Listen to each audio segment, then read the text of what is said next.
Hello everyone. Standard 12th में account में last video में हमने जो छोटे मोटे सम्स के थे रियलाइजेशन अकाउंट के और जनरल एंट्रीज के बारे में, आज के इस वीडियो में हम आपका जो टेक्स्ट बुक में सम नंबर 5 जो है, जो जनरल एंट्रीज वाला है, जब पार्टनरशिप फर्म क्लोज होती है तब कौन सी जनरल एंट्रीज की जाती है, वो जो सम है वो हम यहाँ पे करेंगे। So let's get start. तो यहाँ पे आपको सम नंबर 5 में दिया हुआ है, यहाँ पे अलग अलग आपको 12 एंट्रीज दी गई हैं, उसके हमें जनरल एंट्रीज करनी है। यहाँ पे मैंने पूरा क्वेश्चन आपको स्क्रीन पे दे दिया, हम एक एक करके सारे ट्रांजेक्शन्स जो है वो सॉल्व करेंगे।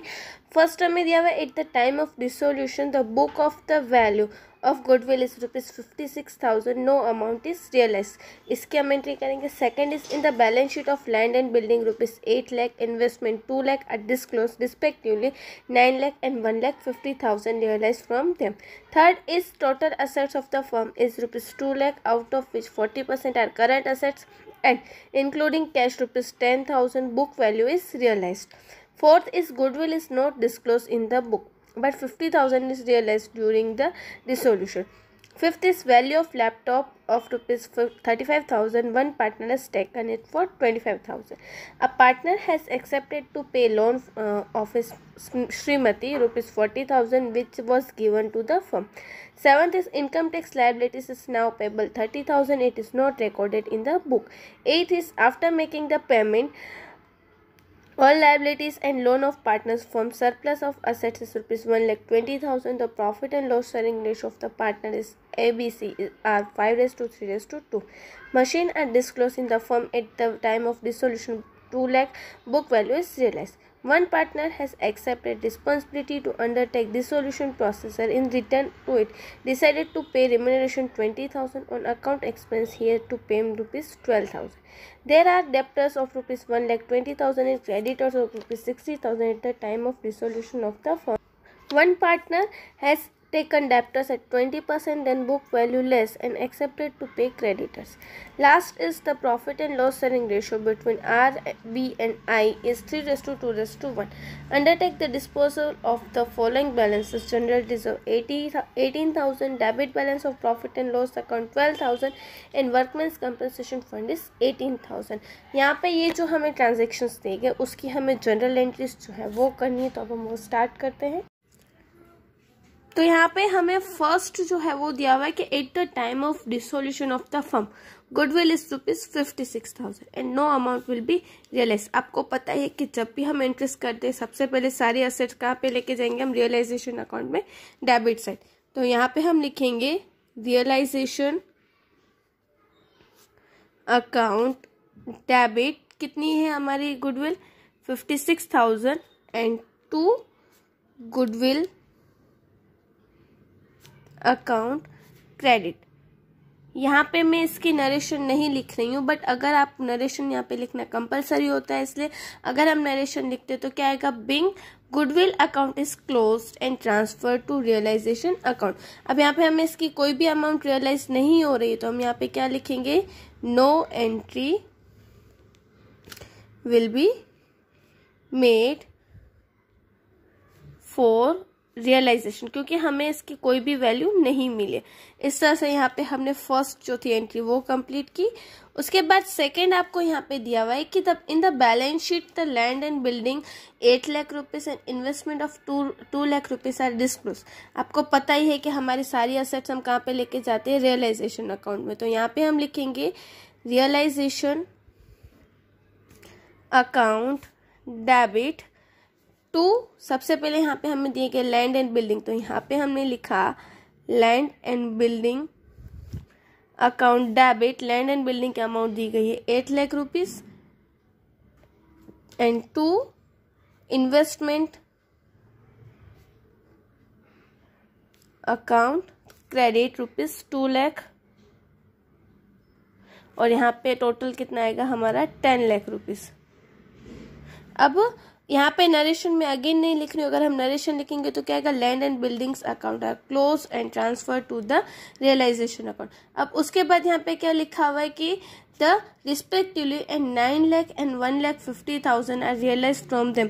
अब 9 लाख प्लस 1,50,000 करेंगे तो कितना आएगा, 10,50,000 हमें क्या हो रहा है यहाँ पे मिल रहा है। तो यहाँ पे हम इस तरह से लिखेंगे कि कैश अकाउंट डेबिट। अब यहाँ पे असेट्स जो है वो सारी हमने रियलाइजेशन अकाउंट में रख दी है, तो यहाँ पे टू रियलाइजेशन अकाउंट क्रेडिट, क्योंकि यहाँ पे सारे ट्रांजेक्शन्स हमें किसके रिलेटेड करने हैं, सारे हमें यहाँ पे रियलाइजेशन अकाउंट में। अब यहाँ पे असेट्स की वैल्यू हमें दी गई थी 8 लाख एंड 2 लाख, बट उसके बदले यहाँ पे हमने सेल रियलाइजेशन अकाउंट में ट्रांसफर कर दिया और सेल किया, तो हमारी अमाउंट कितनी आई है, लैंड एंड बिल्डिंग की 9 लाख एंड इन्वेस्टमेंट की 1,50,000। दैट मीन्स टोटल हमें यहाँ पे कितने मिले, 10,50,000। तो इस तरह से यहाँ पे हमने सेकेंड एंट्री भी कर दी। उसके बाद यहाँ पे आपको थर्ड एडजस्टमेंट में क्या दिया हुआ है कि total assets of the firm is 2 lakh, out of which 40,000 are current assets including cash ₹10,000 and book value will be realised. अब यहाँ पे हमें टोटल असेट्स जो है वो दी गई है 2 लाख रुपीज। उसमें से आपको यहाँ पे क्या दिया हुआ है कि 40% जो है वो करंट असेट से, 40% करंट असेट से, तो बाकी की 60% क्या हुई हमारे लिए फिक्स्ड असेट्स। अब यहाँ पे 2 लाख के 40% करोगे, दैट मीन्स 80,000 हमारे लिए करंट असेट्स हुई एंड 1,20,000 जो है वो हमारे लिए फिक्स असेट्स। बट इसमें से भी जो करंट असेट्स दी गई है उसमें भी 10,000 जो है वो हमारे लिए क्या है, हमारी कैश है, क्योंकि वो कैश अकाउंट हम सेपरेट बनाते इसलिए कैश अकाउंट हम यहाँ पे हम माइनस कर देंगे। दैट मीन्स 70,000 हमारी करंट असेट्स हुई और फिक्स असेट्स हुई हमारी यहाँ पे 1,20,000। अब हम इसे सेल करते हैं, दैट मीन्स दोनों का टोटल करेंगे तो कितना आएगा, 1,90,000। और हमें सेल करें तो अमाउंट कितनी मिल रही है, बुक वैल्यू, दैट मीन्स 1,90,000 ही हमें मिल रहे हैं। तो अब हम यहाँ पे इसकी एंट्री करेंगे, तो एंट्री क्या करेंगे, सबसे पहले हम लिखेंगे रियलाइजेशन अकाउंट डेबिट टू, हमने अभी फिक्स असेट्स फाइंड की, कितनी आई थी, 1,20,000। तो यहाँ पे हम लिखेंगे fix assets account debit 1,20,000 and to current assets account credit 70,000। तो यहाँ पे टोटल कितना आएगा, 1,90,000। अब अगेन अगर मुझे इसकी नरेशन लिखनी हो तो हम क्या लिखेंगे कि being fix assets and current assets account are closed and transfer to the realisation account. अब इसमें यहाँ पे रियलाइजेशन अकाउंट में हमें कितने मिल रहे हैं, बुक वैल्यू, दैट मीन्स कि 1,90,000 ही मिल रहे हैं। तो यहाँ पे हमने लिखा कैश और bank account debit to realisation account credit, to realisation account credit ₹1,90,000। हमें यहाँ पे बुक वैल्यू मिल रही है, दैट मीन्स नरेशन के जो हमें 1,90,000 है वही हमारी नरेशन यहाँ पे क्या है कि being book value realise from assets. उसके बाद हमें यहाँ पे फोर्थ एंट्री दी गई है, goodwill is not disclose in the book but 50,000 are realise during the dissolution. अब हमें यहाँ पे गुडविल जो है वो हमें नहीं बताई गई थी, बट अकाउंट बंद कर रहे थे तब हमें 50,000 गुडविल के मिले हैं। तो यहाँ पे हम लिखेंगे कैश और बैंक अकाउंट डेबिट। जब भी हमें अनरिकॉर्डेड असेट्स दी गई हो तो उसको हम कहाँ पे लेके जाएंगे, रियलाइजेशन अकाउंट में क्रेडिट साइड। दैट मीन्स यहाँ पे हम लिखेंगे कैश और bank account debit to realisation account credit ₹50,000। हमेशा याद रखना है कि अगर अनरिकॉर्डेड असेट्स की अगर हमें अमाउंट मिलती है तो उसको हम कहाँ पे लेके जाएंगे, रियलाइजेशन अकाउंट में क्रेडिट साइड। तो यहाँ पे हमें गुडविल जो है वो दी गई थी 50,000, जो उसकी एंट्री हमने नहीं की थी और उसकी हमें यहाँ पे कैश मिला है। तो हमें कैश कितना मिला है, 50,000। तो यहाँ पे हमने लिखा कैश और bank account debit to realisation account credit. इस तरह से यहाँ पे एंट्री की हमने। अब हमें उसके बाद फिफ्थ हमें दिया हुआ है कि the value of laptop is ₹35,000 and one partner has taken it for 25,000। अब असेट्स है लैपटॉप हमारे लिए, तो सबसे पहले क्या करेंगे, हम उसे कहाँ पे लेके जाएंगे, रियलाइजेशन अकाउंट में। तो यहाँ पे हमने फर्स्ट एंट्री की इसकी कि रियलाइजेशन अकाउंट डेबिट, अमाउंट कितनी है लैपटॉप की, 35,000 टू लैपटॉप अकाउंट क्रेडिट ₹35,000 और अब ये जो लैपटॉप है वो कौन लेके जा रहा है, पार्टनर लेके जा रहा है, तो वो विड्रॉ हुआ पार्टनर के लिए। तो यहाँ पे हम क्या लिखेंगे, dash partners capital account debit, क्योंकि वो विड्रॉ हो गया, क्योंकि लैपटॉप लेके जा रहा है, कितने में लेके जा रहा है, 25,000 टू हमारा यहाँ पे रियलाइजेशन अकाउंट हमने लिया है, तो रियलाइजेशन अकाउंट हम यहाँ पे क्रेडिट कर देंगे, क्योंकि रियलाइजेशन अकाउंट में से इतनी हमारी असेट्स यहाँ पे जा रही है। तो यहाँ पे हमने फर्स्ट क्या किया कि हमारा ये जो लैपटॉप था उसे हमने रियलाइजेशन अकाउंट में ट्रांसफर कर दिया, एंड देन आफ्टर ये जो लैपटॉप है वो पार्टनर लेके जा रहा है, तो पार्टनर के लिए क्या हुआ, विड्रॉ हुआ। तो यहाँ पे हमने लिखा dash partners capital account debit to realisation account credit. अगर यहाँ पे पार्टनर का नाम दिया होता तो हम आगे नाम लिखते, पर यहाँ पे नाम नहीं लिखा हुआ था, इसलिए हमने क्या किया, डैश कर दिया है।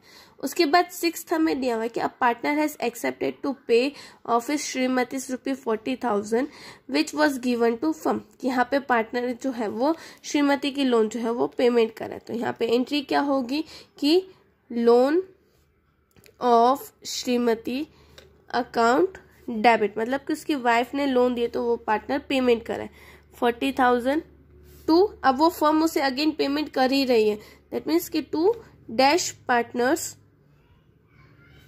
Capital account credit. यहाँ पे ये जो पार्टनर है वो उसकी वाइफ की लोन पेमेंट कर रहा है, तो यहाँ पे एंट्री क्या होगी कि loan of Shrimati account debit to partners capital account credit. इस तरह से यहाँ पे इसकी एंट्री होगी।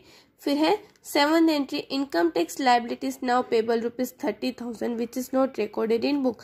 अब यहाँ पे हमें इनकम टैक्स हमारे लिए लायबिलिटी है, तो सबसे पहले हम यहाँ पे क्या करेंगे, इस लायबिलिटी को हम जो है रियलाइजेशन अकाउंट में ट्रांसफर कर देंगे। दैट मीन्स कि यहाँ पे हम लिखेंगे income tax liability account debit to realisation account credit, और उसके बाद उसे हम यहाँ पे पेमेंट करेंगे। तो यहाँ पे सबसे पहले हमने लिखा कि इनकम टैक्स, उसको पहले हम रियलाइजेशन अकाउंट में ट्रांसफर कर देते हैं, liability account debit ₹30,000 to realisation account credit ₹30,000। अब इसमें से ये जो लायबिलिटी है वो हम क्या कर रहे हैं, पेमेंट कर रहे हैं, तो यहाँ पे क्या आएगा, realisation account debit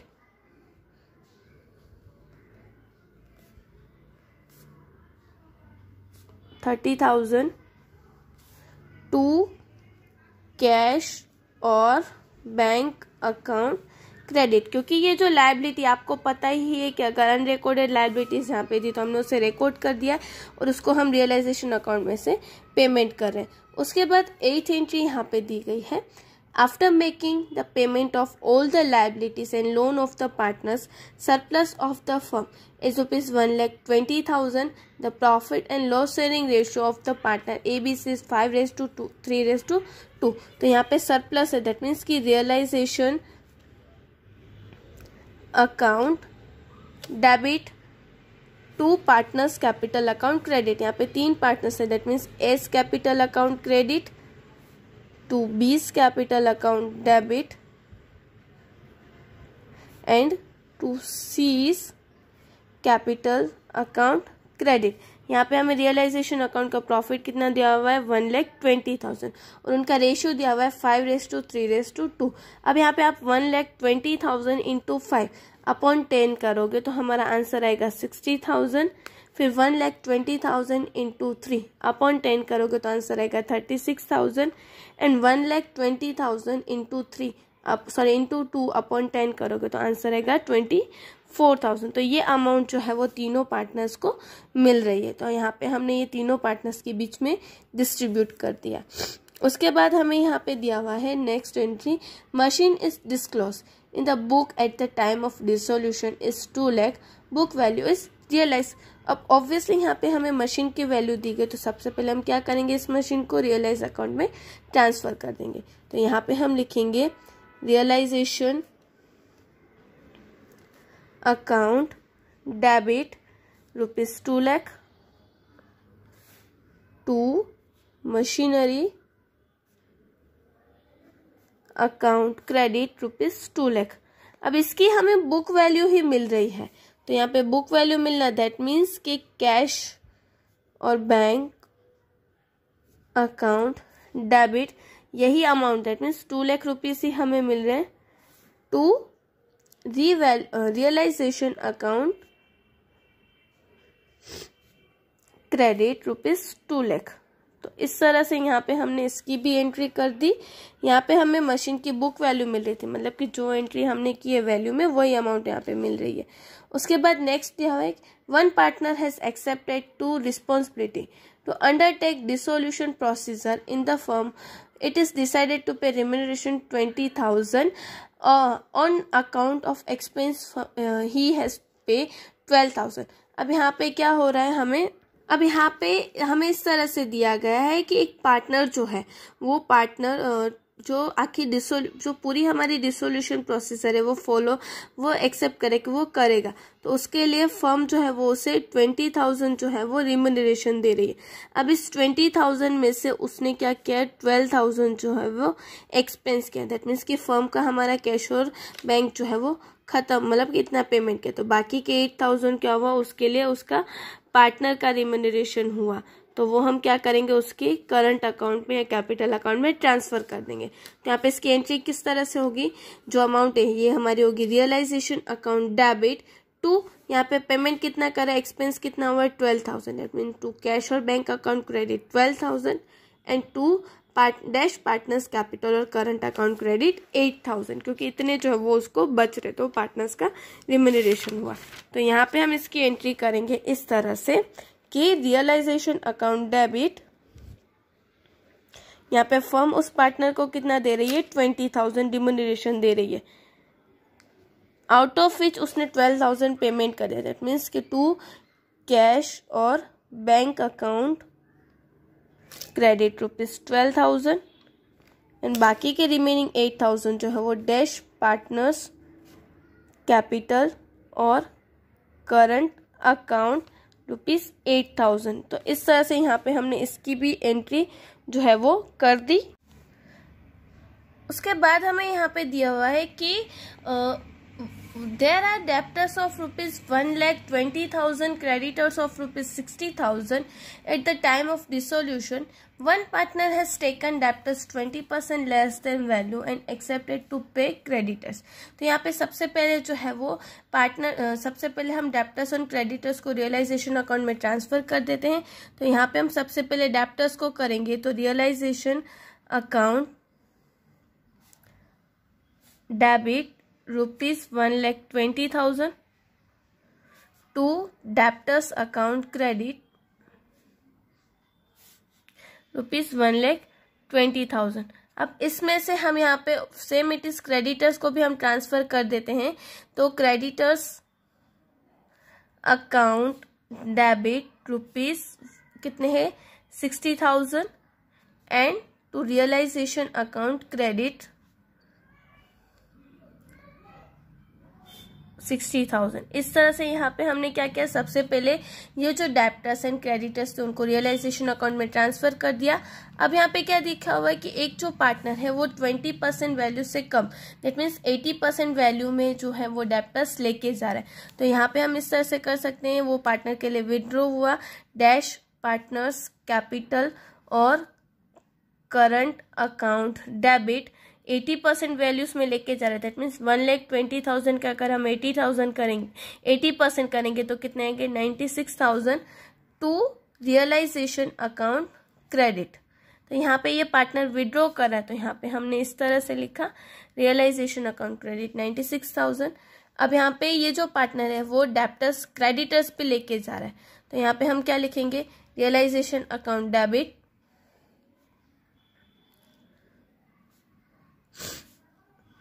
60,000 to dash partners capital और करंट अकाउंट ₹60,000।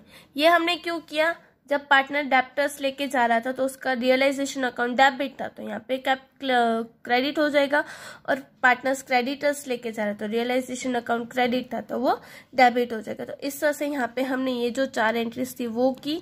उसके बाद हमें नेक्स्ट एडजस्टमेंट दी गई कि the profit loss sharing ratio of R B and I are 3:2:1। Then after undertake the disposable of following balances, general reserve 18,000, debit balance of profit and loss account 12,000 and workmen's compensation reserve is 18,000। तो यहाँ पे हमें ये तीनों को जो है वो डिस्ट्रीब्यूट करना है। तो सबसे पहले हम क्या करते हैं, जनरल रिजर्व को डिस्ट्रीब्यूट करते हैं। General reserve account debit ₹18,000